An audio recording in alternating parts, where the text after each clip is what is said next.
ദൈവനാമത്തിന് മഹത്വം ഉണ്ടാകട്ടെ.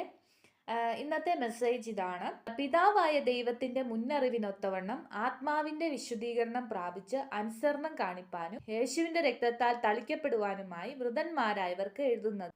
ആത്മാവിന്റെ വിശുദ്ധീകരണം പ്രാപിച്ചു എന്ന് പറഞ്ഞാൽ പിതാവായ ദൈവം നമ്മളെ തിരഞ്ഞെടുത്തു, അതിനുശേഷം നമ്മുടെ ആത്മാവിനെ വിശുദ്ധീകരിച്ചു.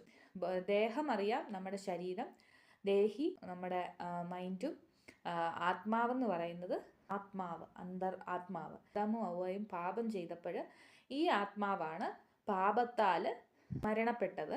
രക്ഷിക്കപ്പെട്ട ഒരു വ്യക്തി ആത്മാവ് വീണ്ടും ജനനം പ്രാപിച്ചു, അല്ലെങ്കിൽ പരിശുദ്ധാത്മാഭിഷേകത്താൽ നമ്മൾ വീണ്ടും ജനനം പ്രാപിച്ചു. പിതാവായ ദൈവം നമ്മുടെ ആത്മാവിനെ വിശുദ്ധീകരിച്ചു. എന്തിനു വേണ്ടിയിട്ടാന്ന് ചോദിച്ചാൽ നമ്മൾ അനുസരണമുള്ളവരായിട്ട് ഇരിപ്പാനായിട്ട്. ദൈവത്തിൻ്റെ കൽപ്പനകളെയാണ് നമ്മൾ അനുസരിക്കേണ്ടത്. അതാണ് ഇവിടെ അനുസരണം എന്ന് പറയുന്നത്. ദൈവത്തെ അനുസരിച്ച് ദൈവത്തിൻ്റെ കൽപ്പനകളെ പ്രമാണിച്ച് വേണം രക്ഷിക്കപ്പെട്ട ഒരു വ്യക്തി മുന്നോട്ടുള്ള ജീവിതത്തിൽ ജീവിക്കാനായിട്ട്. അല്ലാത്ത പക്ഷം രക്ഷ കൊണ്ട് പ്രയോജനമൊന്നും ഉണ്ടാവത്തില്ല. അപ്പം ഇതാണ് ഇന്നത്തെ മെസ്സേജ്. Thanks for watching.